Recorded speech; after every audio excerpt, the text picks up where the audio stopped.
Recording has begun.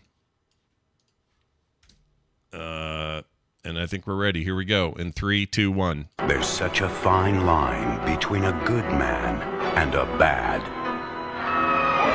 David Hasselhoff on Broadway in Jekyll and Hyde. This is no day at the beach. Somebody pooped on my couch and my blanket.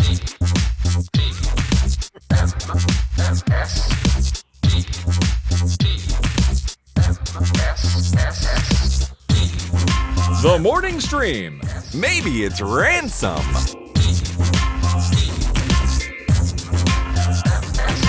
Good morning, everyone. Welcome to TMS. It is Tuesday, January 17th, 2022. I'm Scott Johnson. That's Brian Ibbett. Good morning, Brian Ibbett. Good morning, Scott. Hey, man. Hey. Real quick note here. Yeah. Thanks, honey. My wife brought me a hot beverage.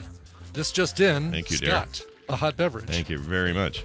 It'll be going in me shortly. But we skipped the show yesterday for MLK Day, the Martin Luther King Jr. Day.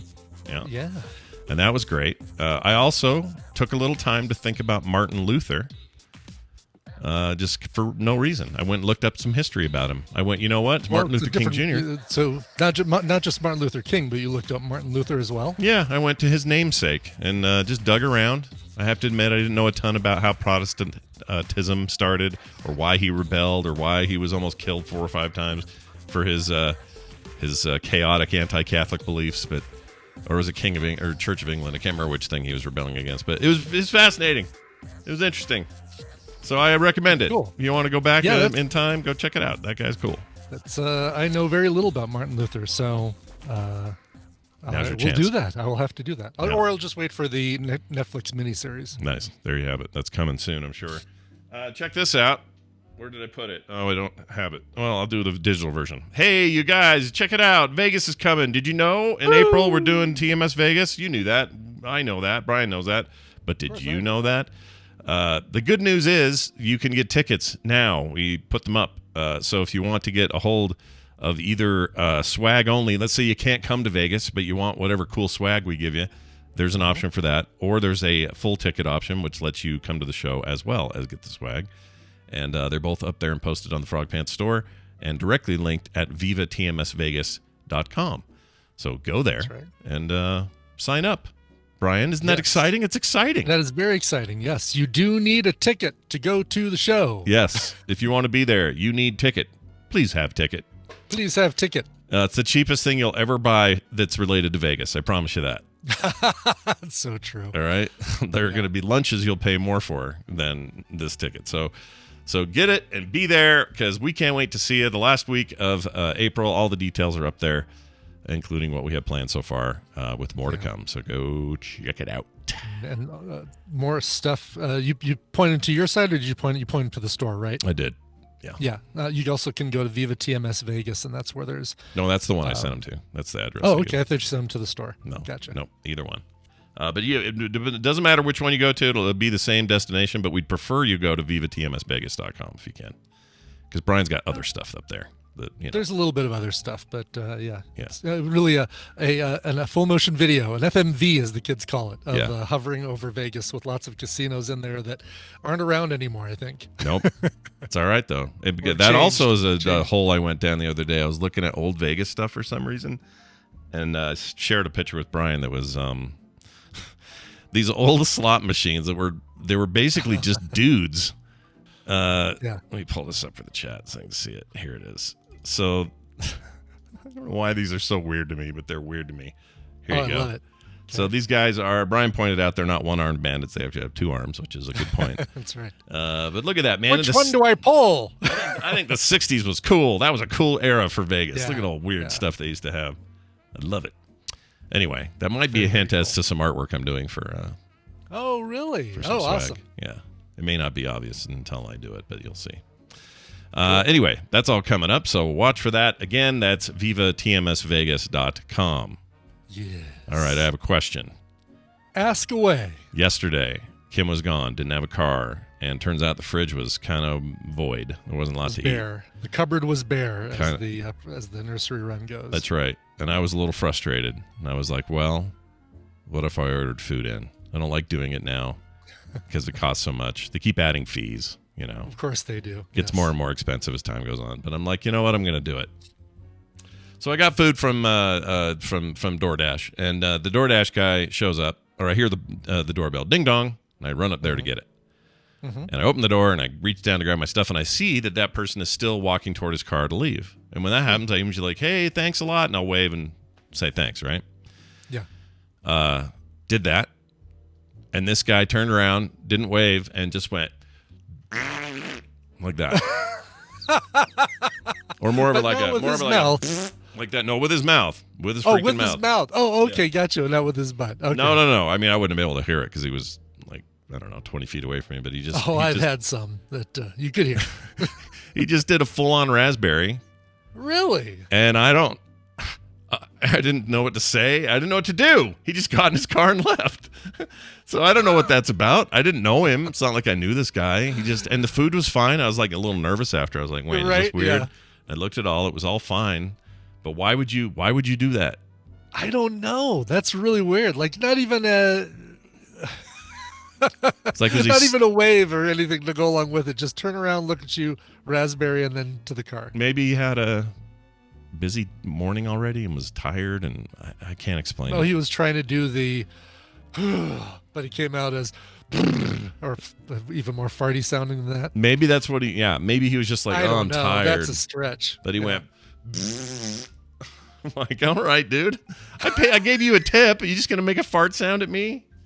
That's terrible. It's a horrible reverse tip. Could have been mute, maybe. Maybe. That's something that... This is how he communicates, you thinking? Harpo Marx would have done back in the day to get Groucho's attention.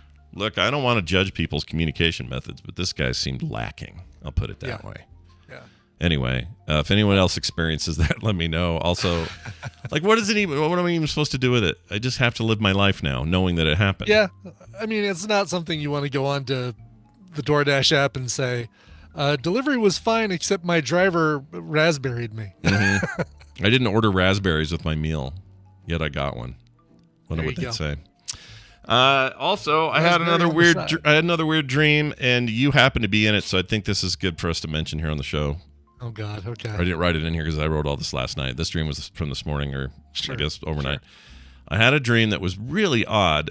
I figured out somehow through, I don't know, I fooled physics, but I basically created a scientific experiment that worked. And the goal was that I wanted to have and I told Carter about this, I wanted to have a big silver ball, solid, not silver, it could be anything, just solid metal ball, perfectly smooth and round, about the size of a little smaller than a bowling ball. Okay, so not too big, but not too small. Bigger than bigger than the biggest fruit you could buy, but smaller than a bowling ball. Kind of like in that range. I mean, watermelons are pretty big. So that's a good point. Yeah, this is about half size of a watermelon. Like somewhere between a cantaloupe and a bowling ball. You know what? Let's go cantaloupe. Actually, that's perfect size. Let's go cantaloupe. All right. Let's go cantaloupe without the smell and the thumping and all that. Sure. Those always smell to me. I can smell them a mile away. I don't know why. Yeah. Anyway, so I get this ball, and I figured out how to suspend it 4 or 5 feet above the ground and have it stay there. But here's the problem. In my Michael Bay kind of dream, my goal was just to have it be there and always hover there, and everybody would always be amazed by it, and they would put their hands under it and go, whoa, there's nothing holding it up. How is this working? And here's the problem I didn't account for. The Earth is constantly rotating, right? Right. But the way I did the technology, apparently, the ball doesn't rotate with the Earth. It stays there. Stays in one place. Yeah, and it very rapidly gets in the way of that ball. Exactly. So it very rapidly destroyed buildings, people, structures, mountains, like anything that got within its path during rotation, which was very fast because the Earth is going, I don't know what the speed is. How fast does the Earth rotate, or how fast does stuff rotate? I don't know. I have no idea. I don't know the math. But this thing just started going, and it's immovable, and nothing can break it or stop it. The army tried to like scooch in. They tried to scooch in with some tanks and stuff, and it just tore through those tanks, just ripped them to shreds. No barrier would work. And by the end of the dream, what happened is the way humanity got or got along after that, and this may not even be around some true physics here, but the way that humanity moved on from my mistake was that path of destruction just became that path, and everyone avoided that path. It was just like you just don't put anything like little crossing signs, crossing guards and stuff like, oh, don't, the ball's coming, everybody stop. Yeah, basically, yeah. And they you couldn't cross it, or if you did, you had to be really careful because it would make a rotation like very quickly. I can't remember what it was, but it was like, it wasn't 24 hours. It was like faster than that. Again, the physics of this all wrong, and there's no way any of this was right. But in my head, this is how it played out. And there was just this big groove in the earth that became permanent and part of everyone's lives and became the most famous scientific mistake ever. Like when I die, I didn't die in the dream, but in the dream it was clear to me that when I died, I would always be remembered for this thing that was permanent. And there was no way you could not know this ball was there. Your name and the giant ball canyon will forever be uttered in the same sentence. That's right. That's right. And maybe they'll put up a memorial of some sort, or a tube, or a way to protect people from getting, like, that's what I was thinking about, is you just build like a little dome around it. Oh yeah, there you go. Right. But isn't there a slight axis change in another direction as well? So this thing could, in theory, change. You know what I'm saying? Could. Like it would start like, maybe slowly, but it would start cutting a bigger swath. Start heading towards magnetic north or something. Yeah, instead of, something like that. I don't know. Something like that. Yeah, I have no idea. But when I woke up, I went, "Well, I am really sorry I did that. Like I was sad that I had done that." Yeah. Even though it seemed really Seems cool. like that would make a great, like Black Mirror episode, or like low budget sci-fi, like Primer kind of thing. Sure. You know. Yeah, I'd watch that movie. I would totally watch that movie. And I would take whatever royalties they want to give me for the cool idea. In a world with a ball that can't be stopped. I also have a lovely email here today. Cool. From MS. We'll say that's Mississippi because I don't know what it means. Yeah. We Scott, got a text and an email. Oh yeah, right. I forgot. We have two of these. So these are this is all about the shingles. We got a lot more than this. I just wanted to narrow it down to two. First one is from a no-namer, somebody we don't know, who says the subject was shingles. It says, I had shingles before. It was rather uncomfortable. The weirdest thing was that I got them in my early 30s, which my doctor didn't believe until he saw it. Life can be full of surprises. Yeah, my sister-in-law got it when she was 36. Oh, wow. You can get them younger. It's just most people get them over 50. And so you want to get that. You want to get that great shot that everybody's looking forward to. Oh, it's so much fun, Brian. Shots. Yeah, it only wrecked my entire weekend last weekend. It was fine. Yeah. It only destroyed 2 weekends it entirely. wrecked because of that thing. Yeah, F that thing. I hated it, but I'll take it over the real thing, I guess. The follow-up email from MS says, Scott, since everyone's sharing their lovely experiences with shingles, let me try and one-up everyone so far. I'm in my mid-40s, and I had shingles in my early 30s. Oh, on my head, he says. Oh, my God. Also common, I guess. Kim's sister's was all up in her hairline up here. Anyway, it says, it was the literal worst pain I've ever experienced. I was convinced I wouldn't need the pain meds my doc prescribed, but within the first day of full pain, I relented and fulfilled the prescription, the subscription to pills. That's funny, which made things mildly better. No migraine that I've fever or probably ever had. I think it means ever had, yeah. Has come close to what I experienced with shingles. To top it off, my oldest son, who was a toddler at the time, was too young to be vaccinated for chicken pox. I had to stay away from the little guy for a fear that I would pass it to him. I'm now biding my time until I'm 50 so I can get the shot without paying the ridiculous costs for us youngsters. Thanks for reading, MS. Yeah, dude, Don't get it. You don't want it. No kidding. You don't want the shingles. You don't want it. It sounds bad. And these are, I always, I've only heard about the head ones, but I know there's worse ones. Like you can get stuff that just feels like your entire inside is on fire. Mm-hmm. You don't want it. You don't want it. Yeah. Yeah, with the L4, L5, the lumbar pain that I'm still trying to recover from. When I'm doing my stretches, which now I have to do like once or twice a day, well, twice or 2 or 3 times a day, really. It feels like my right knee is on fire. Like that is not an exaggeration. It feels like somebody is putting a lit torch to my knee. Ooh, dang.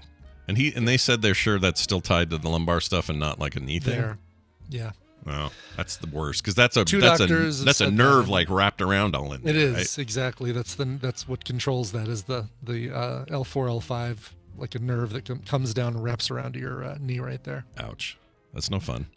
Yeah, I think I might. We'll see if things are still bad in a couple days and don't get better with the stretching. I think it might be time for an MRI just to be safe. Yeah, wouldn't hurt probably. Well, it may hurt. Because it may hurt, but it'll hurt far less. But it or it'll stop hurting sooner, maybe. Are they? This thing is killing my sleep. Like I cannot. Oh, that was gonna be my next question. Is like how much sleep can you possibly get? I know you already don't sleep the best, but I don't. Yeah, and this is really what makes it worse. Is trying to find a position that I can lay down for a long period of time. I can't lay on my right side anymore at all because that's the side that hurts. So do you flip around like I do? I'd flip around all night. I do, yeah. See, that's a problem. That ain't gonna go well. That is a problem. Yeah. Oh, so that sucks, I have dude. to sleep on my left side the whole night until I wake up, and then I move over to the couch where I can put my left foot up and hang my right foot down because that's the only position I can be in where it doesn't hurt.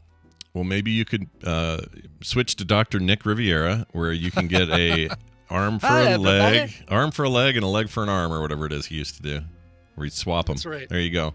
Brian will walk around on a hand. Sure, there you go.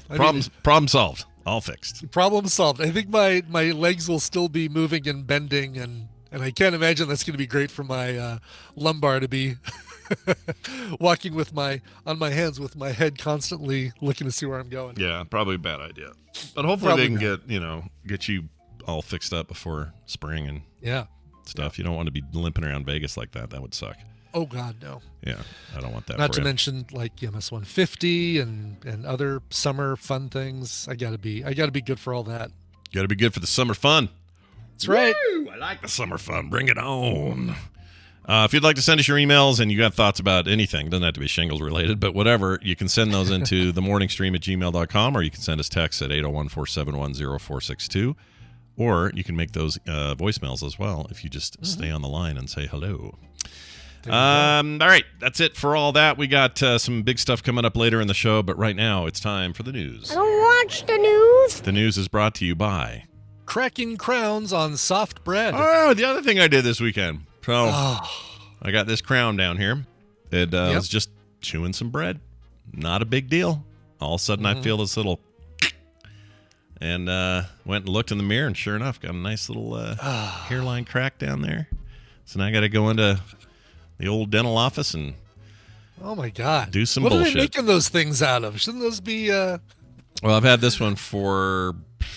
This is a different one, the one that always breaks. This one's probably 4 years old.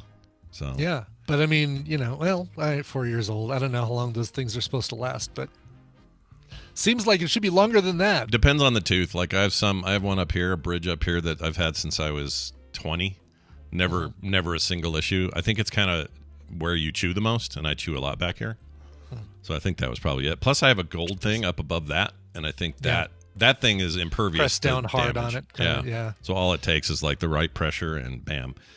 My teeth suck. We should stop making his crowns out of English shortbread. I mean, that thing, the other times I've had this happen, it always does seem to happen with something soft. I mean, it used to be when I was eating Swedish fish back in the 2012, 2013 era, and I pulled that thing out. That made sense because that was like gooey and whatever. But a little bit of bread, come on, man. Come on. And it was right after we did Couch Party. I was so pissed. Super mad. Oh, really? Yeah, as soon as we were done, I went and ate, and I was like, damn it. Anyway, that's how that went. I'll let you know how it goes. But, the funny thing is it doesn't hurt at all. They have enough cement on this thing where I barely notice it.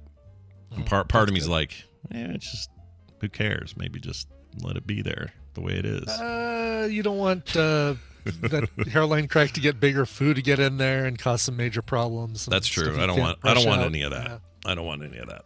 But I may actually, given where this one is, and it doesn't. I don't even have a matching tooth on the other side. They should just yank this one.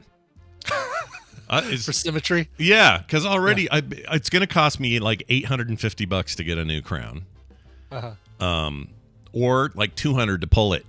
And there's nothing about that tooth that's cool. It's just a piece Well, of you crap. said that's the side of your mouth that you chew on, though. So I mean, it chew feels on like both. you- I chew on both. It's just that I probably favor this side if Yeah. I'm honest, but I can chew on both, no problem. So I say get rid. I think I'm going to get rid of it. Then I'll match. I'll have a perfectly matching thing.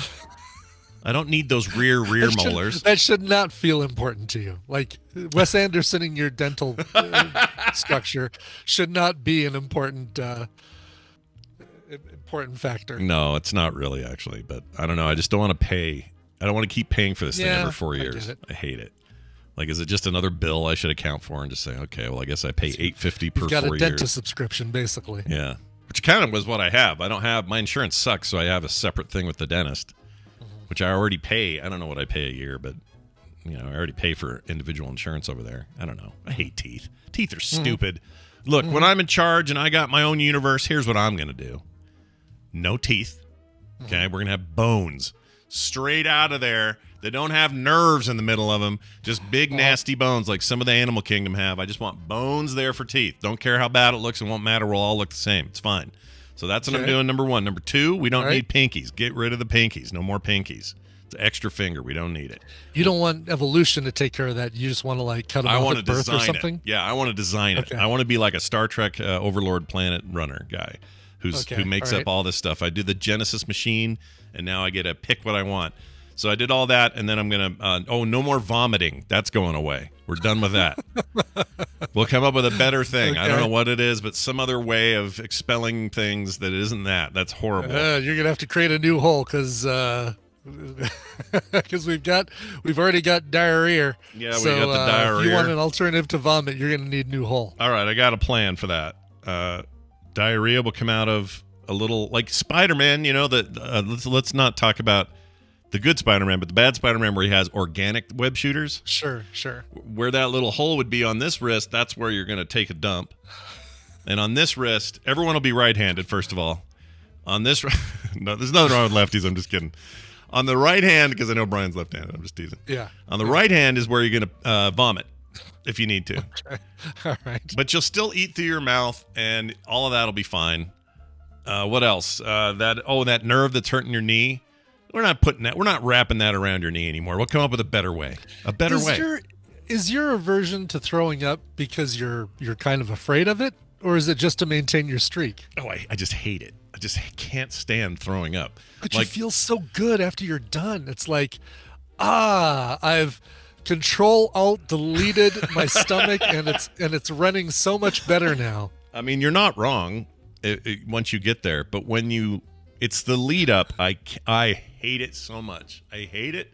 I hate that feeling. I don't like vomiting. I'm not saying that I like it, but it does bring you some relief at the end. And, I mean, I've got there have been times that I've had like a horrible stomach ache, and I've been like, oh my god, if I could just vomit and get this over with, then I'd feel so much better. And you're not wrong. Like, I know that you're right. My wife would agree with you. She's 100% on your side of this.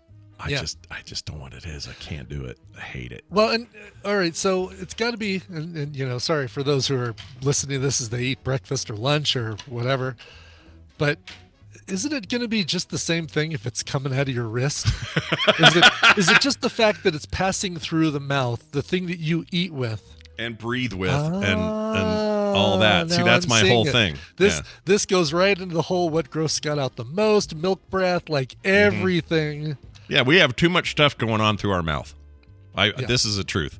And so, yes, you're right. But see, the arm thing, I can go, oh, you guys, I don't feel good. Okay, we'll see you in a minute. Go out into a bush somewhere, hold my wrist over there, and just let it rip.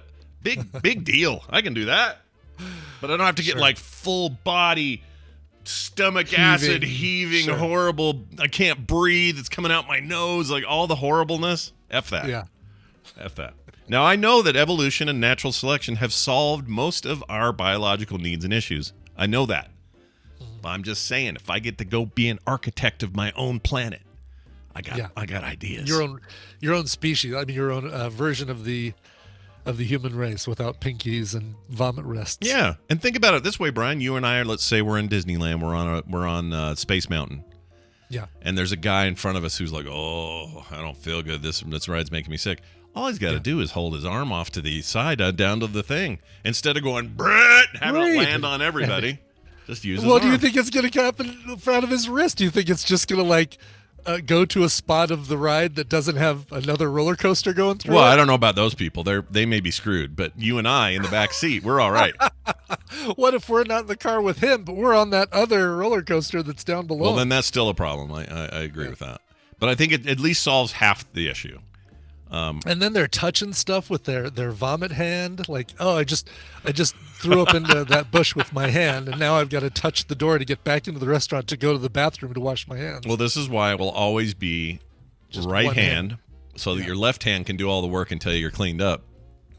And then same goes for this end. If you got a problem on this end, you got your right hand to cover everything else. You see? Sure. And then your right hand would also toot. Or sorry, your left hand. So this is still your bum over here. So you'd get on a plane and you'd have to like tuck it in your pocket real tight and go, oh man, I hope nobody can tell I'm over here farting out of my wrist. You know? Uh-huh. I got it all figured out. It's all good. It's all set. There's nowhere to sign up for this. I'm just saying if somehow cosmically after we die we end up, getting somebody says, all right, we need to run about 8 more planets. Johnson, come here. We like your idea about the wrist thing. Get in here. Then I'll let you guys can all sign up and be on my world. We're working on blueprints for Earth 2.0. Yep. Very excited. All right, let's get to this story about Denmark. Denmark, that's a place. That's a thing. That's a place. It's a country, yes. Yeah, it's full of nice people. Lovely country. Yeah, I'm sure they're wonderful there. We have some listeners there. I've seen the numbers. Copenhagen. That's right. Well, there wasn't a single bank robbery in all of Denmark last year. Not one. Wow. Yeah, no other country can boast this. Every country in the world had a bank robbery except for Denmark. The number of bank robberies in Denmark fell to 0 as beefed up security and reduced use of cash in the Nordic country make holdups less lucrative. I always wondered about this as money becomes more digital. Mm-hmm. I mean, it's almost entirely that now. Mm-hmm. You can still have cash and stuff, but like the other day, we were walking. If we go across the lake, there's a specialty store way on the other side where, Carter loves the coffee there, and they have like little food things and all this kind of stuff. So we thought, you know what, let's walk all the way over there. It's like a good half-hour hard walk, and then we'll get something, and then we'll walk all the way back. That'll be that day's cardio or whatever. Mm-hmm. And we did that, and we got there, and Kim goes, I didn't bring my wallet. Did you bring your wallet? I'm like, oh, shoot, I didn't bring my wallet. But then it hit us. We have our phones. Yeah. We got a way to pay. It's fine. I use that tap to pay all the time now. I'm having a blast with it. Yeah, it's great. It's really great. Tap. Yeah. Easy to forget, though. If you forgot your wallet, you're like, oh, shit, I forgot the thing. But then you realize, oh, no, we live in 2023. We can do this now. So anyway, I think that's an interesting side effect of currency becoming so digital is that we are less there are less motivations and or opportunities to go rob a bank and walk out with a ton of cash. Mm-hmm. I think so. I could be wrong, but anyway, they've declined steadily since the year 2000, where 221 bank robberies happened in Denmark, one for nearly every day that the branches were open in that country. But in 2021, they had one, and according to the same industry group that tracks that stuff, 2022 had none. 0. And they've got I was looking at their population, a little like 5.5 million, basically, which is somewhere between Los Angeles and New York. Yeah, it's small. It is small, but that's still considerable. Sure. They're if you just said, all right, just New York City or just Los Angeles, you'd have multiple bank robberies over a year. So you can't really blame it on just the population. I had somebody yesterday in an email trying to convince me. I don't have it handy, or I'd pull it up. Trying to convince me that China is communist and dictatorial and kind of like hardcore, shut everybody down if we don't like what they're saying kind of country. That they're that way, not because out of pure need and necessity, because of the sheer size of the population of China. So when you've got over 1 billion people versus here where we've got 400 million, 350 million, whatever we are now. Yeah. That that is such a vastly larger thing that they have no choice but to be blunt hammers all the time. That's the only way they can manage a country with that many people. I think he's wrong, but that's what this guy says. That seems really dumb to me. Like the question, first of all, I did reply and say, well, why? Like, just give me and he hasn't replied yet. But he sent this whole list of like It's just too. It's a problem of scale. So it's the same reason that America is definitely going to have bank robberies, and Denmark won't. Well, is it a scale thing? Because they only have 5 million, and it's just and we have 300 plus or 400 million. Yeah. Is that a scale thing? And so therefore, is China a scale thing on the larger end, where they're just like everything has to be smushed down real hard and real big, or else there's no other way to manage 1 billion people? I don't know. I don't know either. It does seem very reductive there. Like, seems like it's trying to take a complex thing and make it and oversimplify it. Oh yeah, for sure. Yeah, that was the impression I got from it, and incorrectly too. Yeah, especially some guy from Missouri. Like, what does he know?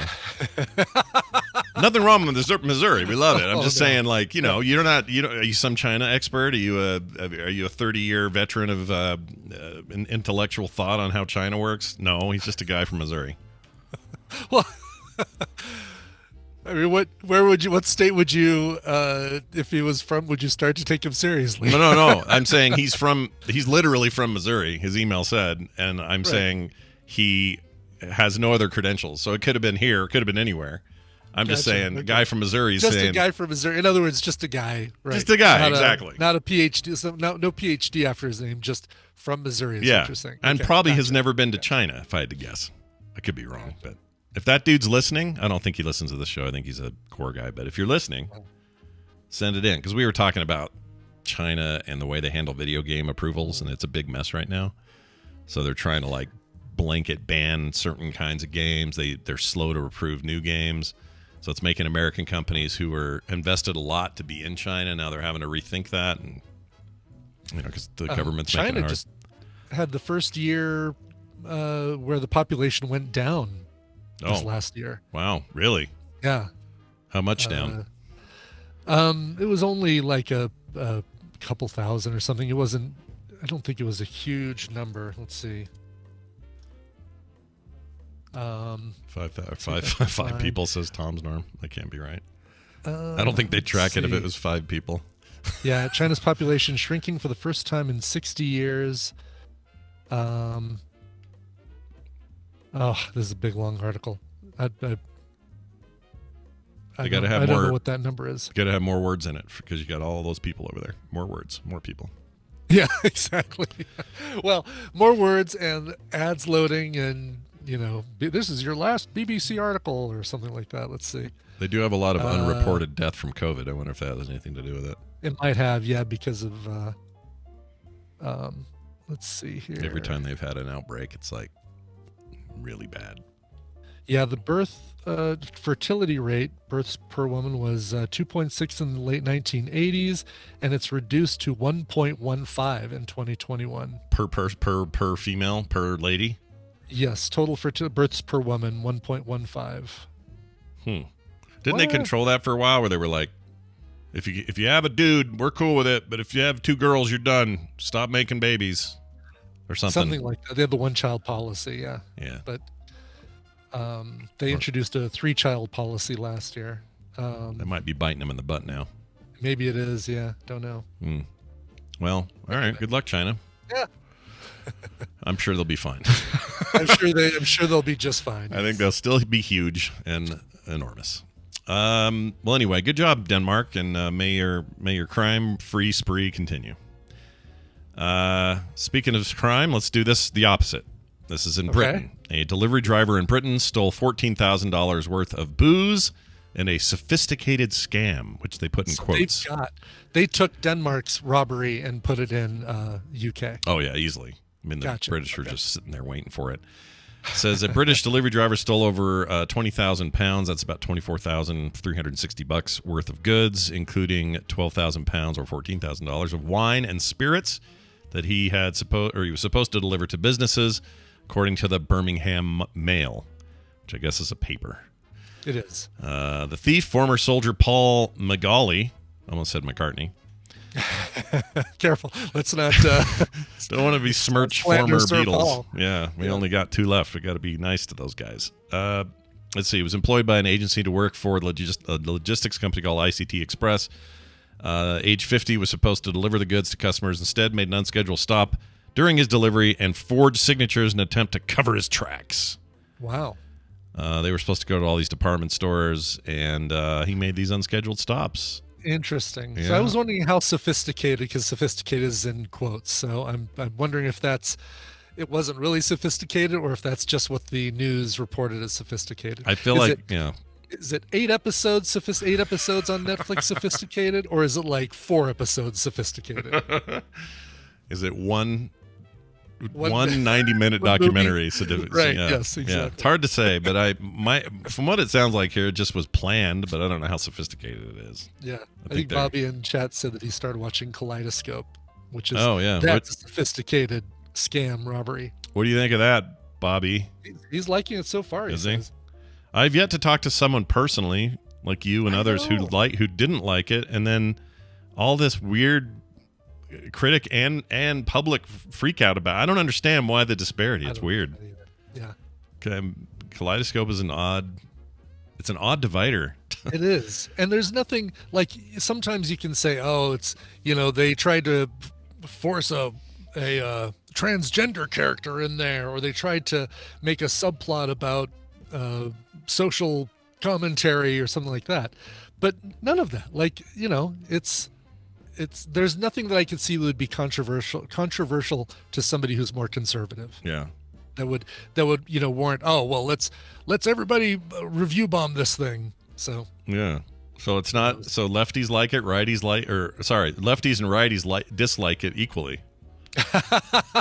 Right, exactly. Or except for the ones that we talked to who like it. Yeah, I don't get it. Yeah, Rabbit Magic liked it. Yeah. Huh. All right. I definitely plan on seeing it. It's just one of those things where I cannot figure it out. I might be able to talk one person in our audience into seeing it if I say there is no Bollywood-style dancing involved. I'll bet that guy is now on his way to his TV. Fully on board. Yeah, yes. He just left his day job, said he was sick, went home, and is now watching Kaleidoscope. Is now binging it. Yep. Yeah, that's what he'll do. Let's move on. I kind of like that we have a new free hotel room because I was missing the old one. I know. What happened? Where's he these days? I don't know. I hope he's all right. We haven't heard from him for a year. It's been a long time, yeah. Or something. Yeah. Free hotel room, are you still... if you're out there, let us know. We'd like to know. Yeah. Bob. I mean, Brian knows he's really had dinner or lunch with him. Yeah, I've met the guy. He's actually really, really nice. Yeah. Yeah, I don't know what happened. Maybe he got tired of us never agreeing with his critiques. Could be. I don't know. Totally could be, yes. I'm curious about it. If anyone else out there knows him or hangs out with him or has talked to him online, let us know. I like Bob. I liked his, we get diced tomatoed occasionally, but Bob was a special breed. Bob was a special breed. Bob, because of the extra things that Bob would put into his messages.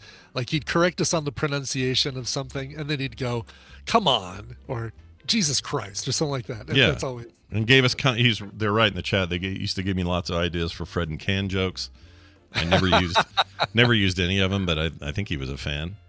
Yeah. I don't know. I just would like to hear from him. So, Bob, if you're still out there and you've just gone quiet, just give us a well check, Yeah, right. Make sure you're okay.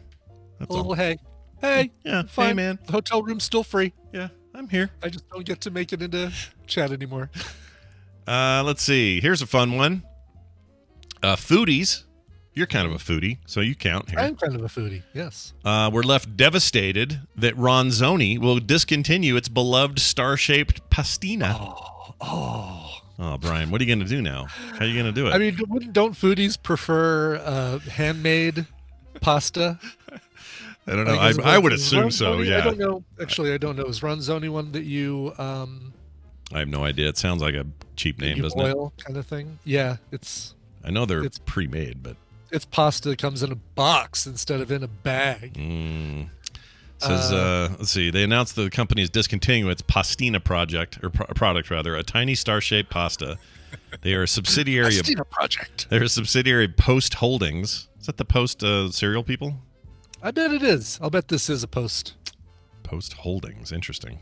Post Holdings, because that sounds delicious. Nothing Yeah. says delicious like Post Holdings. Yeah. I wish there was a cereal called Post Holdings. That'd be great. I Yeah. don't think that exists. Anyway, some may see it as a tragic announcement that they put on Instagram. We hear you and greatly appreciate your love for the Rozzoni Pastina, wrote the company.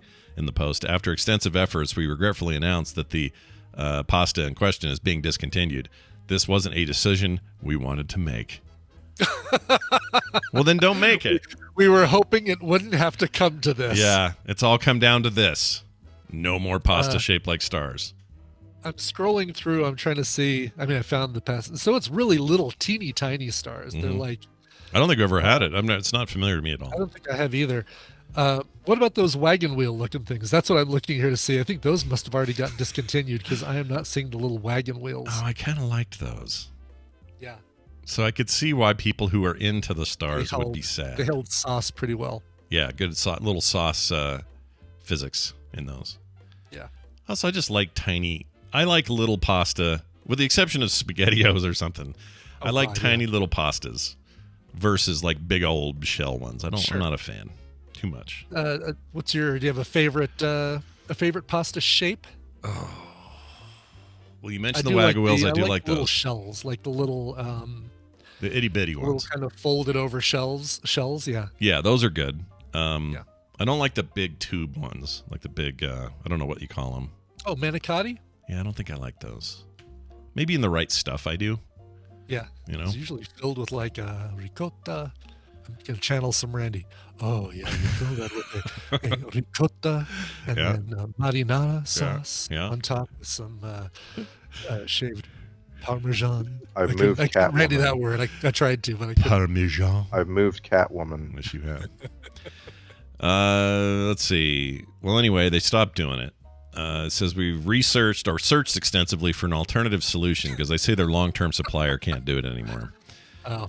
It says I imagine it's just you roll out the pasta dough and you just have a little rolling stamper that goes and makes those little star shapes. I would think so, yeah. So according to the brand's website, the petite 5-pointed stars are typically cooked in soups with cheese and eggs. One 12-ounce box used to cost you $1.69 on Stop and Shop's website. Online fans reacted with surprise and with the announcement, shock and outrage. Of course, because it's the internet. Yeah, it's what they do. Oh, I can't believe you're taking away those pastinas, which I never bought once in my life, but it sucks because you're changing it. You're changing it. It's like the taco ice cream thing last month. Whoever that was. Taco, sure. Yeah, and I think they brought him back. So then Maybe you get conspiratorial. And go, stunt that they're, it's easy to do. Like you're, oh, sorry, but we're dumping these. Oh no, you freaked out. We're bringing them back. Were you really gonna ever do it? Like, wasn't this just always a plan to get more? I read. I think it was over the holiday break.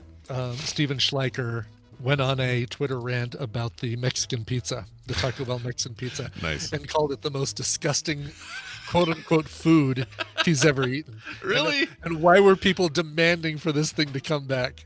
I like it though. I do too. I don't know why. I kind of. It's like, not really great. Like it's okay, no, but it's a crispy flour shell instead of corn, and yeah, it might depend a little on your Taco Bell, Steven. It easily could. Yeah, they're less consistent Taco Bell to Taco Bell than like McDonald's is between stores. Yeah, I agree. I've been kind of getting into Del Taco lately. I do like the fact that we're talking about, me liking a Mexican pizza in the same breath as Brian. You're a foodie, right? Yeah, I'm a foodie. Oh yeah.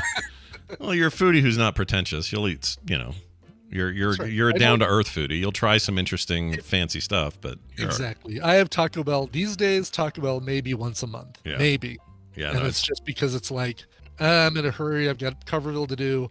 I don't have time to make anything. We're out of bags of salad. Let's just run over to Taco Bell. Oh, I got a question for you. We went to Del Taco the other day, and this guy was helping us. He was super nice. Kim ended up tipping him like $4 because he was so nice. But we don't usually do that at a Del Taco. But we're at the drive up. We pull up there, and we're just getting tacos. And he's got there's a pigment condition you can get. I forget the name of it. There's a model that has this that's like really popular. Like vitiligo? Is that what it's called? Where it's like big patches of white. Jackson had with the that stuff, whatever that is, and it's like big patterns and stuff. But for him, it was from his like mid arm down to his hand. He just looked like, I don't know, almost like a leopard. Not leper. Yes, but leper, like spots. The beautiful, fast running animal is what I'm talking about. Yeah. And it was all up to his fingers. Now, here's the question. We didn't ask him about it. Didn't say anything. It's fine. Of course not. Yeah. But part of me, and not in a negative way, I do want to say, around people like that, I want to go, oh, this your skin is so cool, or this such an interesting pigmentation. I want to do it. So unique, yeah. Right. But it's weird, right? You wouldn't want to do that to a stranger. No. No. Okay. No, he probably, I imagine, he spent a lot of his life with people thinking he's diseased or kids making fun of him or whatever. And that's a good point. He probably just wants to I don't want to be not that have guy. it brought up. But I know you'd be doing it in a way that's like, oh man, that's really cool. Yeah, I just wanted to know more about it. And I thought, well, that's the only way this works out is if I know this person. Sure. And I've gotten to know them in a way that they are comfortable telling me things like this. Yeah. And we didn't have that relationship, so I didn't do it. Michael Bay in the news. Let's get to Michael Bay. Let's get to Michael Bay. Michael Bay really doesn't want to be called a pigeon killer, all right? He doesn't like it. Not what he wants his legacy to be. He'd much rather be a franchise killer. Yeah, exactly. There's been a little bit of update to this, but this is the original story. Michael Bay determined to prove he did not or doesn't have any bird blood on his hands. Per The Wrap, which is a website, the director has been charged over claims that a pigeon was killed in 2018 on the set of the movie Six Underground. I thought that was a TV show. Oh, no, that is a movie. That's a Netflix thing. It's also and it's a song. A band, too. Or a song by Massive Attack, too. Yeah, the... Take it down, Six Underground. Oh, Sneaker Pimps? Sorry, it's Sneaker Pimps, not Massive Attack. I don't think they used it in the movie. I thought Six Underground was a fun movie. I didn't know that was Michael Bay. I didn't know that was either. No, it's Ryan Reynolds. I didn't know it was Michael Bay. Kim and I watched it. Anyway, wild birds, including pigeons, are protected by law in Italy. This is where they filmed it. Allegedly, a homing pigeon was killed by a dolly while the Netflix production was being filmed in Rome. Witness said to have taken a picture and reported the incident to authorities. He says, this is what Michael Bay says, I'm a well-known animal lover and major animal activist. It's true. Puts a lot of money in it. Mm-hmm. With a bunch of explosions, too. That's true. That. And he reuses footage from the last time he did it. Just kidding. That's right. Was that the island? It was the island, and then Transformers reused stuff from the island, yes. Oh, I thought it was the other way around. But one way or the other, it was like... One way or the other. It was some car chase thing, and they just used it like frame for frame. Exactly. Nobody will notice. All car chases look the same anyway. Yeah, that was weird. Anyway, let's see, where was I? I'm a well-known activist. No animal involved in the production was injured or harmed or any other production I've worked for in the last 30 years. He also claimed he was that there's clear video evidence with multiple witnesses and safety officers that disprove the allegations, adding that he is confident he will win in court. But they're taking him to court. Wow, seriously? Yeah, he's going. I mean, who knew that in Italy, one of the worst things you could do is kill a damn pigeon? I'd be curious to see this, the picture that the witness claims to have of this. Let me ask you this. If I said to you, hey, Brian, a pigeon was killed, or if I said, hey, Brian, a dove was killed, which does one have more meaning than the other for you? Of course, the dove, even though they're basically the same bird, just with different coloring. But, right. So I wonder if in court the prosecution will be all, the dove is the one. Oh, we need to think of the dove. And he'll be like, I didn't kill that pigeon. Yeah, it's all about how you frame it. That's right. The soiled dove was killed by the dolly as it... Yeah. The millionaire filmmaker said Italian authorities offered him the opportunity to settle by paying a small fine. I declined to do so because that would mean I was guilty of having harmed the animal. We suppose all that is left to do is to fight this out in court. Or court is what they wrote. Court. I hate that. I hate it. Do you think they're making a joke there about like birds? That's what that is? Oh, yes. I hate it. I feel like so dumb because I did not. I was like, "What is that? Some weird typo?" Court. I mean, it does look like a typo, right? It looks like a stupid typo, but it does. Yeah. They put court. For a whole article that didn't use any other pigeon puns. Yeah. To all of a sudden work one in as the last word of the thing, court. I don't like it. No. I don't like it. Chat room likes it. I don't like it.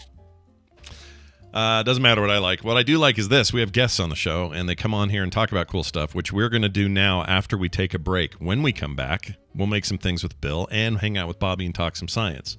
He's not on a plane today, so that's good. Yeah. Maybe he's on a boat, and he's got his floppies on. I don't know. Anyway, that's all coming up after the song that Brian prepared. Brian, what is it? Yeah, so back in 2021, 2020, maybe even 2019, an album came out from a singer named Kendra Morris, and she was called Mockingbird, and it was and still is one of my favorite cover albums ever released. She's just got this amazing voice, and she has this funk sound that is perfectly matched with it, and she took things like Shine On You Crazy Diamond, which we've played her version on this show before, David Bowie's Space Oddity, a whole bunch of different songs that she's done on that album. So I kind of keep an eye on the things that she's released since then. Well, one thing that I missed was an album that came out before that called Babel. And Karma Chief Records is reissuing her Babel album on March 3rd with 3 additional tracks, so it kind of gives us all a chance to rediscover it. This is her the first single from the re-release, just coming out today. This is brand new. Here is the song Twist and Burn from Kendra Morris. I doubt if we'll get anything out of those men we caught. We can try. At least they're out of circulation, thanks to you. Now you can see how important it is to guard every place where diamonds are kept. I certainly do. We can get our line on who's after the diamonds and where they're taking them. Do you want to see Jamie Lynn Spears dropped out of a helicopter?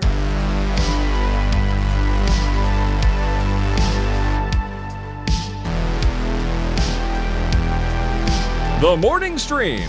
I've never seen this jungle, and I've seen most.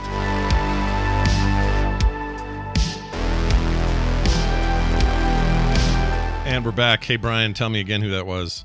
Yeah, that sultry voice you just heard was Kendra Morris from the reissue, the brand new reissue of her album Babel from 2016. That's the song Twist and Burn. Nice. Little update here. Yes. What was I going to tell you? I forgot. Dang it, it was cool. It was cool. It reminded me something about, was it the clip I played?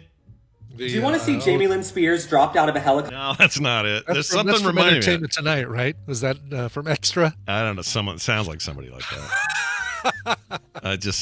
I hear random things and I go, that's cool. We're putting that in the show. And then I never remember who they were. But I cannot remember what it was. There was a thing I was going to say, hey, something's back, y'all. What is it? Can't remember. All right. Eminem's back, y'all. If I remember it, I'll spew it forth. All right. In pog form. Yeah. If you think of it. Absolutely. Yeah. If I think of it, then we'll all be better off. All right. Let's get Bill in here. Let's get a little bit of Bill talk going. Let's see if I can find. I do have a thing I got to talk to Bill about specifically, but let's get to it. Your bat cave's open there, Bill. Hey, Bill Duran, all the way from punishprops.com and the Pacific Northwest of this great nation of ours. Hello and welcome back to the show. How are you? Hello, doing all right. Oh, that's good. So before we get anywhere, can we talk just a little bit about Dave the Diver? Just a little bit. Yeah. So Bill glommed on to the Dave the Diver thing. It's just this small indie game made by a couple of dudes that I got completely hooked on. I think I recommended it to Brian last week for Steam Deck. I bought a copy of it, and it's sitting on my Steam Deck right there, and I have not played it yet. Shocker! It is. It's fantastic. I played it a ton this weekend as well, but man, that loop is so good and kind of impressive that it works because it seems so disparate. It's like, okay, I'm over here diving for stuff, and there's some story and some RPG, but there's also I just need fish. And I need, jellyfish for this sushi I want to make or whatever. Then you go back to your sushi bar and it feels like, oh, totally different game over there. Somehow it works, though. It does. It works really well. So I'm really glad you're enjoying that game. Oh, I really am. And they threw the kitchen sink in. There's so many. No idea was turned down. Yeah, things keep so cropping many up. Facets to this game. Exactly. Every once in a while I'll go, oh, I guess I've seen everything they're going to do. Surely, like this. Now I'm just in the routine of what they've given me, and then boom, there's some whole new mechanic or whole new concept or oh my gosh, I broke through a thing. Weird dream sequence. Yeah, it's so funky, and at the end of the day, you're this dude just diving for stuff and making sushi. It's the weirdest thing, and I love it, and I hope it really is. You get to upgrade your tools and stuff. You get to dive deeper when you upgrade things and discover new stuff down in the depths. Yeah. new fish, new story things. It is deeply satisfying. New ways to kill that frickin' tiger shark that sucks ass. I hate that thing. I literally sucks, right? That's the tiger shark is the one that goes. They're the worst. The worst. Anyway, it's very fun. Check it out, everybody. Dave the Diver on Steam right now. It's in early access, but it feels done. There's nothing about this game that feels early to me. It feels like it's pretty polished. It does feel done, but you will hit a point where the story literally tells you you'll have to wait till launch. So I didn't get that far yet. You might want to wait a bit if you don't want, because I'm at a point now where I need to wait for the rest of the game. Yeah, you could go keep fishing and keep making money in the sushi place, but I will. I will do that. Nothing's stopping you. All right, let's get to the creativity of the day. Bill's a big time maker, as you guys know. PunishProps.com tells you all need to know, but as usual, we have no idea what creative thing you're working on. So tell us. Oh yeah. Well, actually, the thing I wanted to the topic today, I'm surprised I haven't brought this up before, is portfolios as an artist. Specifically, artists looking for work. Portfolios are the first thing a potential hirer will see, so they're super critical. And I've got some pointers. Nice. First of all, your portfolio might depending on your field, it may take a different form, right? So if you're a videographer, it might be like a 2-minute sizzle reel where you cut together a bunch of clips that you've used on your past projects. Or a 3D modeler might have a bunch of 3D turnarounds of things they've made. If you're a YouTuber, you might have a media kit that shows off past projects and your credentials. Or like if you're a sculptor, photos of your sculptures, that sort of stuff. Portfolios can take many, many forms. We're in a different era now, because back in the day, when like Brian and I were in college, a portfolio meant a big giant thing. A big black zippered bag that you had all your ginormous artwork in. I still have mine from CIA. Mine somewhere. Or you'd have to make slides. You'd have to make copies of slides and mail them to people. Yeah, it was bad. Right. It's a bad time. Yeah. I mean, it was what it was, but today is so much better for this stuff. And then that includes like what you're talking about, like back in the day, being a 3D artist of some sort, let's say a sculptor, that was always down to, well, how good are these photographs? Like, right. You didn't really have a great way to really show that stuff off, and now you could almost do like 3D scans and send people quick files that they can rotate around. Like, it's really cool what you can do now. But anyway. Oh yeah. So one of the top tips I have for any artist is to maintain your own website, even if it's just for the portfolio, right? I think you should also share your work on things like Instagram or ArtStation or other places where artists share their work. But as we've learned recently, websites like ArtStation, they may change their policies in a way that makes doing business there needlessly difficult, right? Yeah, it's annoying. So being in charge of your own website means you can rely on it not changing when you need it, and you can completely customize the whole site to match your brand, right? You have a lot more options. That's true. So if you're an artist looking for work, having your own website that you own and control is super important. And then probably the next best thing is to figure out what your best work is and only put that in the portfolio. I think one of the hardest things for an artist to do is to cull their collection of things they've made that they're very proud of and say, this one isn't good enough for the portfolio. You know, you get so emotionally attached to the things you make. Sometimes it's hard to kill your darlings, so to speak. Is it something that just means a lot to me, or does it really show off the things that I can do, the variety of things that I can do? Yeah, absolutely. That's a good way of putting it. I also feel that way about stuff I'm sick of looking at, but I know will do well, and trying to determine what that is. So like there's stuff where I'll look at it today and go, ugh, and in a year I'll be like, oh, I really liked what I did then, but not at the moment, right? So to have to put that in your portfolio and push it, that always felt a little funky. Yeah. You may have to fill your portfolio with the type of work that people are looking for right now that may not be what you're into. Good example, one of my art professors from college, Sven, who is awesome, they had an art show in our small town of Oneonta, New York every summer, and he does these really wild prints. He was a printmaker by trade. Really cool expressionist sort of things. He also took photos of cows and barns and printed those as well. Guess what sold? In a small rural town like Oneonta, New York, people go crazy for photos of cows and barns. Pictures of cows, yeah, sure. That's what the market wanted. Yep. So you do it. So that's you what do what the we're market wants. I get it. Yeah. Carter's in the middle of applying at a bunch of places. Some that are very cool. I promised her I wouldn't tell until we hear about it because it would be weird if she doesn't get it. But anyway, these are a lot of game companies are looking for UI UX art. That's a big. It's always been a trend in games, but right now it's like especially common to have these jobs opening because everybody needs good UI design. Anyway, she's applying for all of that stuff and watching her go through the process of like, well, what do I include in this? Like, what of my work best exemplifies this? Like, all of those pressures are still there. I just try to convince her that it's better now than ever because she doesn't have to, FedEx a big wad of original art to somebody or whatever.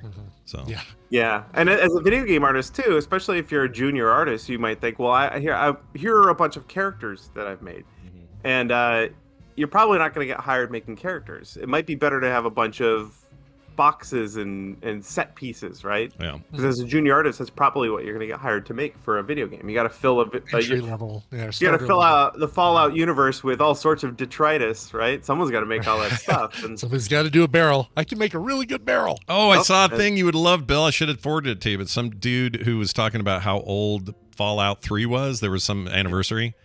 I don't want to know. And I know. He goes, I just wanted to share this because it seemed like a good time for it. I was a texture artist at the time, and his job was to make some of the more humanoid looking zombie dudes that run at you. I forget their names. They have names. But the way he did it is he studied meat.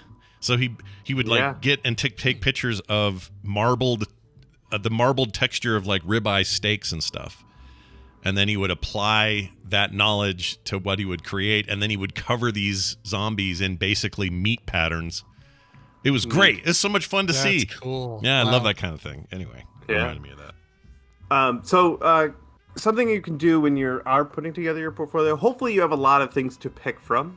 You might want to put a dozen or so things in there, probably not more than 20. The person looking at your artwork isn't going to want to look at a whole bunch of stuff. Something you can do to help cull the list, though, is to go to other creative professionals and ask them for their feedback.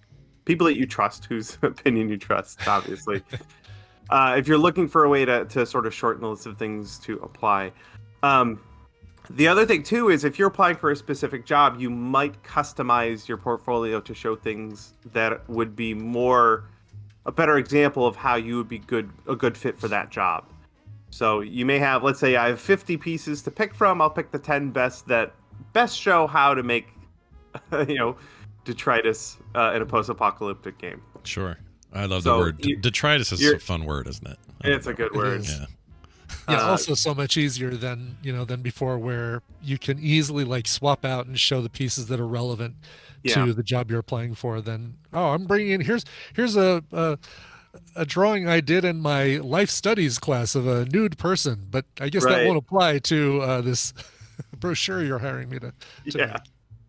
Yep. Cool. Well, that's great. A couple more other things to include. Sure.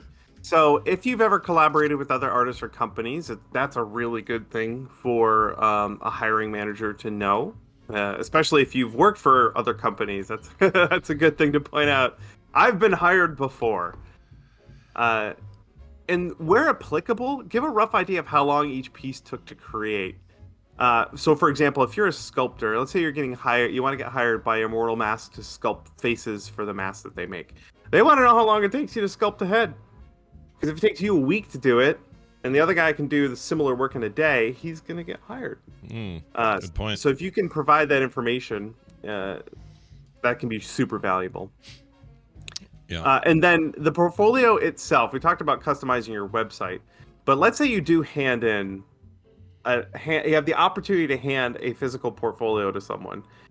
A friend of mine applied to work at Weta Workshop, and he literally made his physical portfolio, like the book. He made and bound a book from scratch using skills that are valuable to Weta, things like metal woodworking, leather work. And then the book itself was full of really amazing photos that he took of his costume work, metal armor, sword making, and his photography skills.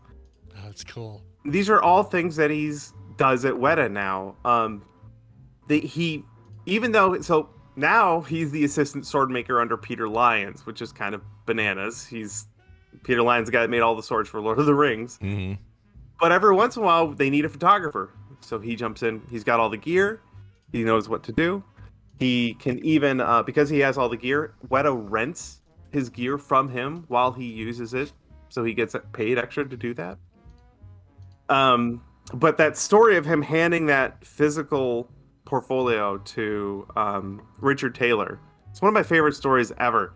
It was like, how do you say no to that? Everyone else is giving you a business card or linking you to a website, and he handed them a book he made from scratch. That's cool. Yeah, that's the other thing these changes stand out. These changes give an opportunity for is for people to show how serious they are by like doing it the old way when it's hard to explain. Yeah. And specifically skills that Weta uses. Yeah, that's true. I was going to say something about Weta. I just heard the other day and I forgot what it was. There was something rad. I can't remember anything today. There's like 3 things that popped into my head and then left immediately. What does that mean? All right. Anyway, that's fantastic. Work on your portfolio, everybody, however it looks. Digital, physical, whatever. And it's something that should be updated frequently, especially if you're not just when you're looking for work. As I look at the portfolio section on my website and how pitiful it is, I'm like, I know, right? I do that. I'm not looking for work right now. I don't know anyone who's ever like, oh, I'm 100% happy with my portfolio right now. I think it's like kind of an impossible task. However, there's a lot you can do to sort of, in fact, the more you worry about it, probably the better it is. So just keep worrying about it, keep worrying about it and keep working on it, you know? Add stuff here and there. And sometimes it's just as simple as, you know, put a thing in a folder and say, this folder is where I'm dumping stuff right now, but later I'm going to go through these and I'm going to organize it and, you know, like just be thinking about putting that stuff together. Even if you think you're never changing jobs, you might. Bill, that's awesome. As always, you've got a little bonus link for us today. I do. My friend Laura over in Germany is building another tiny house. She got a circus trailer, this giant trailer on wheels that you would drag around circus equipment. And she's converting it into a tiny house, and it's quite the adventure. Oh my Lord! I love the thumbnail art is fantastic. Oh yeah, we've had her. We've talked about her before. She's awesome. She's really great. Oh, look at this old thing. Oh my gosh, dude, what a job! That looks like a nightmare. But of course, she's awesome and probably doesn't. Murder was definitely committed in that trailer. Yeah, what do you do with the bodies and DNA that were in there before? I wonder. Also, don't you want this shop every time you see it? It's so charming and full of amazing stuff. I want it just to have it. I don't know what I'd do in there, but anyway. Go check that out. That's Lara Kampf. You can find her on YouTube as well as punishprops.com on YouTube and the .com I just mentioned. Bill, it's always good having you on. Have a fantastic week, and we'll see you next week. Alrighty. Bye-bye. Bye, Bill. See you, Bill. Oh, man. Make sure I add that to quick TMS. How do I remove him? There we go. All right, there it is. That's that. Time for some science. Okay? Okay. If you were like, wait, confirm new group. This is a new thing. Okay. Discord added a feature that I was not aware of. All right. Did you say new groove or new group? New group. It asked for group. Whoops. Wrong The Emperor's New Groove? What? The Emperor's New Group. Science. It's science, that's right. And it's with Bobby Frankenberger, who is, his hair is down today. Ooh. Look at this, you guys. We don't normally get this. It was up last time, Bobby. Yeah, it depends on if I'm in, working mode or not. What would it take for you to cut that off? Would it be a real drastic thing, or would you be willing to do it for less? I mean, I don't know. I haven't had it for that long. Yeah, donate it to science. That's a good idea. What do you think of that? Yeah, there you go. Yeah. Hair studies. Yeah, hair studies with Bobby. No, for real though, there's some alopecia person sitting around going, man, I could go for some black, curly, luscious hair. Yeah, I don't need this hair that bad. If someone needs it more than me, they can have it. All right. I'll miss it. Don't be looking at me. I know. I see where you're going. I'm gonna. Well, I need it more than you. See, that's definitely need it more than me. Yeah. Although I would not mind seeing Brian in that wig, just for the heck of it. Somebody want to Photoshop that business? All right, let us know. Bobby, it's always good to have you here. Let's get into whatever you've brought today from some science. You're an actual science podcaster, so you probably have some scientific knowledge to shed today. What do you got? I'm not an actual scientist, but I am an actual science podcaster. Nice. But what makes a scientist, really? If I'm doing science, doesn't that make me a scientist? I think it does. Yeah. Sure. Yeah. Why not? I've done science before. Sure. Look, if I go upstairs now, science. If I go upstairs and I dip something in, I don't know, hydrogen peroxide and see it change colors, did I do science? Or do I have to publish a paper and have it peer reviewed? How does it work? Well, I mean, science is as science does. Oh, that old chestnut. Got it. That old wise saying from Forrest Gump. Well, speaking of scientists, some scientists have conducted an experiment on top of a Swiss mountain. Whoa. Where they've managed to direct the path of lightning bolts by shooting lasers at storm clouds and forcing them into submission. Holy shit. Wow. Okay. Yeah. To what end? What was the effort there? Goal. They wanted to see if they could rain. influence the direction of storm clouds by shooting lasers at them. That's really all. That's what they were trying to figure out. So, not influence the direction of the clouds, but influence the direction, like influence where the lightning struck. Okay, so just the lightning. So if let's say you've got an area, I don't know, somewhere in the Midwest that's prone to lightning strikes and fires as a result, or whatever. Mm-hmm. This, in theory, could lead that away to somewhere else, or lead them to poles that can ground it or something, or what's the deal? Maybe at some time distantly in the future, the technology would probably have to advance a lot. But this, I think, is more aimed at figuring out. Well, it's aimed at the storm clouds, right? But the lasers are. It's more. The point is to maybe deliberately get a lightning strike to go where you wanted it to go for research purposes. Because it's hard to study a lightning strike at the point of where it struck when you can't predict where it's going to strike, right? Oh, right. So, yeah, because its nature, we don't. That's the whole thing, is we don't know ever, right? We never know. Right. So this is a way to tell. We can only kind of guess, maybe by sticking something tall into the air. Super tall and metallic. Yeah. So if they do that, they do it near like a golf course. Then those golfers are never going to get struck again. Then go golfing in the rain. Right? Yeah, I guess so. Yeah. Okay. Did you know that more lightning strikes happen just before and just after the rain than during the rain? Really? Yeah. I did not know that. I just know that as a kid, people were telling me to hide under trees.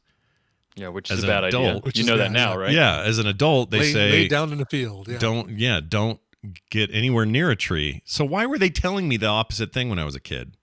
What happened in the 80s? Maybe they thought that. Who knows? Who knows why people said the things they said?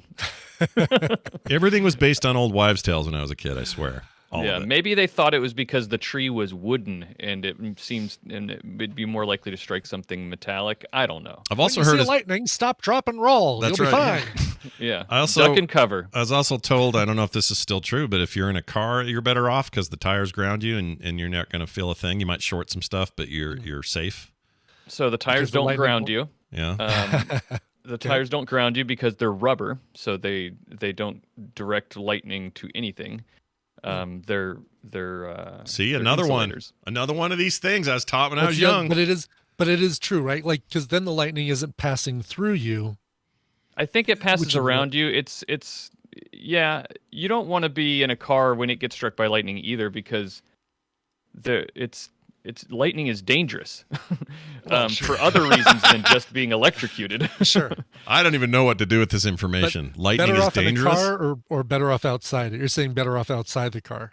Maybe I don't really know. I don't want to give anybody lightning around cars advice for fear that they might die. No, that's fair. Be sad. Yeah, that's a fair point. Yeah, just know that when lightning strikes, that lightning strike can get up to 30,000 degrees Celsius, which is hotter than the surface of the sun, 5 times hotter. Whoa. So you don't really want to be near lightning, period. If it gets that hot, obviously it dissipates around it, or else, it'd be like a nuke and the whole town would go down. Sure. But that must be a very brief moment where it's that hot. right? Like yeah, and it's in a very small area. It's inches wide, and but that's what that intense heat suddenly happening is what causes thunder because of the shockwave of the air expanding where the lightning struck. Oh, so the sound of lightning. I've never thought about this before. What makes thunder sound? I didn't know that was it. It's that not makes sense. the strike. It's not like a lot of people I think would think that the thunder comes from the lightning striking something. Yeah. But it's not. It's just the air around where the path of the plasma forms. Crackling. Okay.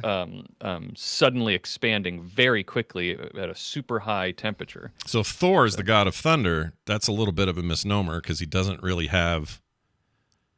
I mean, the power of thunder is dependent on the power of lightning because the lightning needs to have the heat to disperse the sound, which then creates thunder.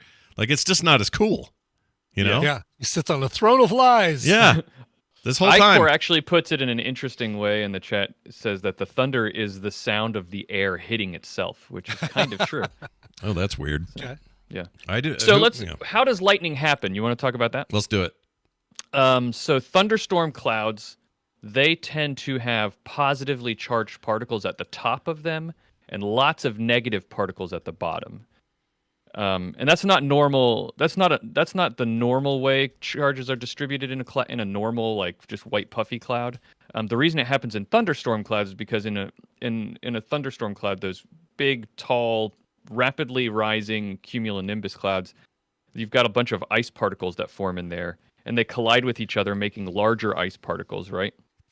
Well, the larger ice particles will tend to float towards the bottom, and as the smaller ice particles go up past the larger sinking ones, the smaller ones will like bump up against them and lose an electron. And so the larger ones collect electrons which are negatively charged. And since they sink down, you have these negatively charged ice crystals at the bottom of the cloud. Okay? Weird. Okay. Yeah. This is news to me. I don't. What were they doing in school with me? Were they just like, the clouds are dark and scary? Anyway, moving on to math class. Like, what? They didn't give us this information. This is new to me. Yeah. And so what happens is, because you have a bunch of negative charge at the bottom and some positive charge at the top, that creates an electric field around that huge cloud, because of the difference between the charges. Now, the negative charge at the bottom of the cloud also repels negative charge on the ground. So eventually, over time, underneath the storm cloud, the ground tends to be more positively charged because it's pushing away. You know, like with a magnet, negative charges push away other negative charges, right? Yeah. Right. So you end up with the positively charged ground and the negatively charged bottom of the cloud. And when enough of that charge builds up, a lightning strike occurs because it's discharging. Now, to understand how these lasers work, you have to understand how the lightning bolt itself forms. So, like I said, the charge between the cloud and the ground gets strong enough, and eventually what happens is a bunch of electrons from the cloud start to move toward the positively charged Earth. Like, literally, they start to make a snaking zigzag line. That's the lightning bolt that you see eventually, right? Mm-hmm. So these charges are looking for something to make contact with. They want to move towards the positive charge. All right, and they'll make all sorts of different paths. They'll branch off of each other. That's why when you see a lightning strike right before the big strike, you see all these zigzaggy branching paths that go off into nowhere. Mm-hmm. That's because they're all looking for something to connect to. Okay. Yeah. Yep. And they call these stepped leaders. they're leading the path of the electrons, and they call them stepped leaders. And so you have a bunch of stepped leaders that are looking for a positive charge. Only one of them are going to make it before the lightning strikes. The rest of them won't. And at the same time, from the ground, you have the same thing happening with positive charges, and they call those streamers. So where a streamer that's positively charged connects with a leader that's negatively charged, it makes a link with the ground, and then the entire charge that's built up just discharges into that path. And that's where you see the lightning strike. And that's where you get the big lightning thunderclap deal. Yes, exactly. Here's a sound of a good thunderclap. I'll just for fun here, chat. Here you go. Hang on a second. It's crazy out here right now. Okay, I don't want to hear this guy talk. Just show me the thunderclap. Okay, here it is. I know you hear that shit. Okay, this is a terrible example, and I regret playing it. But hey, can I ask you this question? Because you're talking about polarity. Yeah. And it reminded me of a story that came out last week about somebody who made it into an MRI with their Apple Watch on.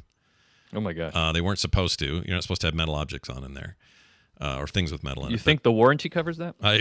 Who knows? But when they came out, for the life of them, they couldn't figure out why the watch was now repelling the little back charger circle thing that the Apple Watches have. So they normally just clink and stick on there.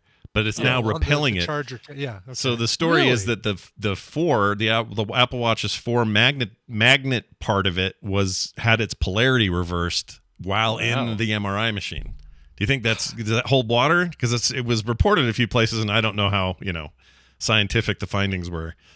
I don't know. It seems plausible because you can influence the magnetic charge. Like you can make a piece of metal that's ferromagnetic, like a piece of iron. You can induce a magnetic charge to it, and the direction of the charge will be determined by how you apply a magnet to it. So it seems plausible to me that a strong enough magnet, which an MRI is a very strong magnet, could change the field direction. Because it just depends on how the electrons are lined up, or how the polar molecules are lined up in the material. So if you can reverse the way that they're lined up, then that would work, right? Yeah. So and the guy seems plausible to me, but I don't know for sure. The guy who claims he did it said, I am thinking about taking the watch back to the MRI center at the hospital and beg them to expose the watch again. Run it through again. So they can get it going the other way again. He says it still works, but it barely hangs on because it's really trying to probably repel has to rubber band it to the charging. Exactly what he said. He has to rubber band it. You're right. So anyway, I just thought that was kind of And then you got to be careful when you take the rubber band off, because then the rubber band shoots in one direction and your watch shoots in the other direction. Oh, no. No one wins when that happens. Yeah. Anyway. Okay, so we're talking about how this is the basic way a lightning strike happens, like the actual lightning bolt forms, is through these leaders and streamers coming together. But as I said, the leaders are just searching for something to connect to. It's just whatever it happens to make connection with first, that's where the lightning strike's going to happen. So there are a lot of different ways we can, well, maybe not a lot, but there are a couple of different ways we can direct lightning. We already talked about lightning rods, right? They're helpful, but they aren't perfect. All they do is just add something really tall so that maybe there's more of a chance that the leader from the cloud, the electrons are going to make it to that before anything else. So that's all a lightning rod is doing, because there's no guarantee that lightning will strike a lightning rod. In fact, it's been reported plenty of times as lightning striking nearby a lightning rod, but not on the lightning rod itself. Mm-hmm. It just increases the chance that it's going to, instead of striking something nearby, it'll strike that rod. Mm-hmm. Another way that people have tried to direct lightning strikes that actually works is scientists have had luck with shooting rockets into clouds that have a conductive cable attached to it. Whoa. Basically, you're like handing it a wire to shoot down. Wow. That's cool. And it works. It works. So you fire it in and immediately the reaction happens and bam, it strikes it? If there's enough charge built up, for sure, because you're like handing it the charge, the lead to follow. You're saying, here's a path. Here's something close enough. Yeah, right. Yeah, but does it actually, okay, so this is my bigger question. Doing that makes sense to me. But does that actually discharge things enough to now, like, oh yeah, we've made that particular cloud system impotent today because we shot a bunch of cables into it? Well, no, you'd have to keep doing it, right? And that's the problem. That's why it's not an ideal solution, because as with any lightning strike, the clouds that form thunderstorms don't just get one lightning strike. They do it many, many times, right? So you'd have to keep doing it. And so that would be like, the way I think about how this is not an ideal solution, of course, is because it'd be kind of like if you wanted to stop birds from pooping on you, so you shot a bunch of silly string in the air to scare them away. Yeah. Yeah, you've gotten rid of the poop, but now you have silly string everywhere. Yeah. No, that's like invasive species problems, right? It's like, oh, we got these horrible bugs. Bring those birds in from Madagascar. Okay, cool. Now what's the problem? Oh, we got too many of these birds. Bring in something the to get rid of the birds, and So you might have directed all the lightning strikes, but now you have like metal cables all over the place. So that's not a great solution. So they thought up these lasers. Now, what do the lasers do? If the lasers are high enough intensity, which these ones were, what they'll do is you shoot it into the cloud and it heats up the air around the laser as it travels through it. Mm-hmm. Now, why does heating up the air matter?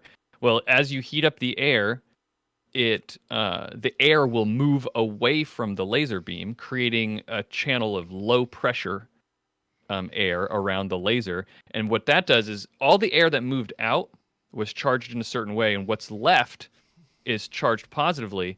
And so it gives a low pressure charged channel of air a path for the lightning to travel down.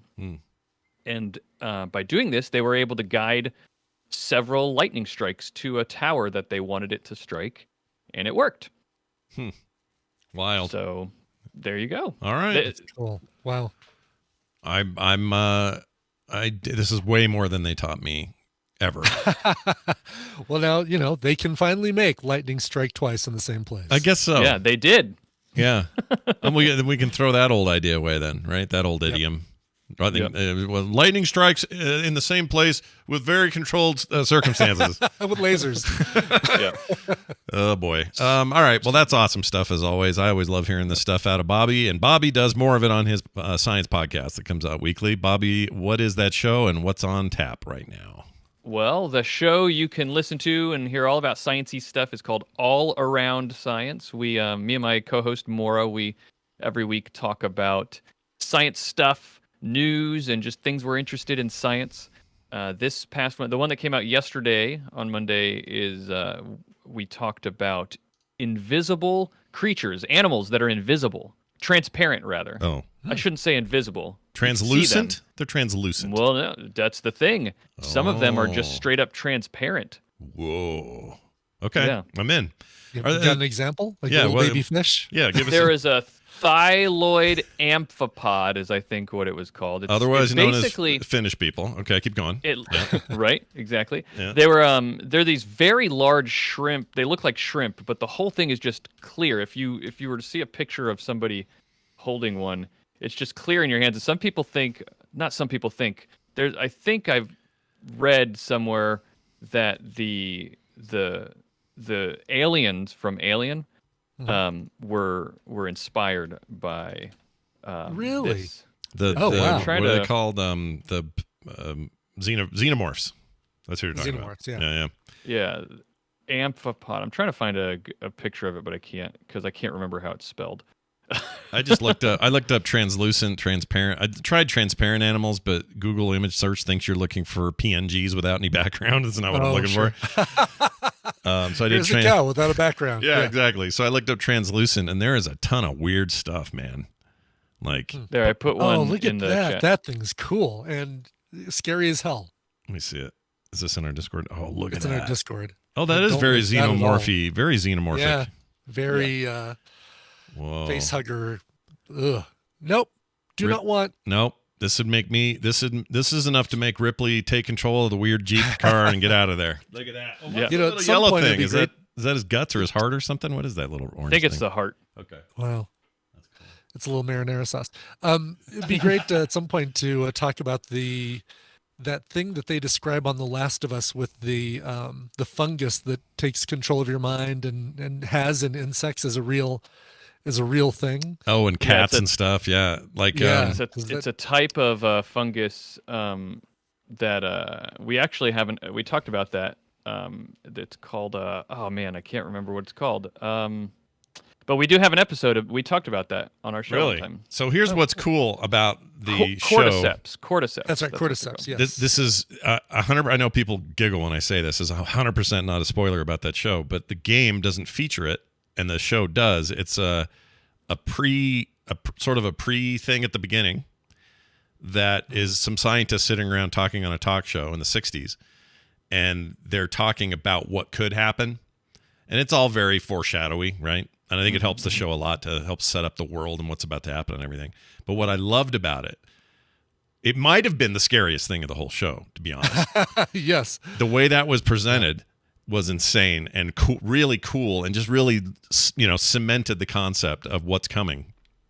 But what I liked about it the most is the nervous scientist guy sitting in the middle is the Swede from Hell on Wheels. So I just wanted to point that out. Big old Swedish guy, total freak show actor guy. He'll never be in this again. Is the one time you're going to see him.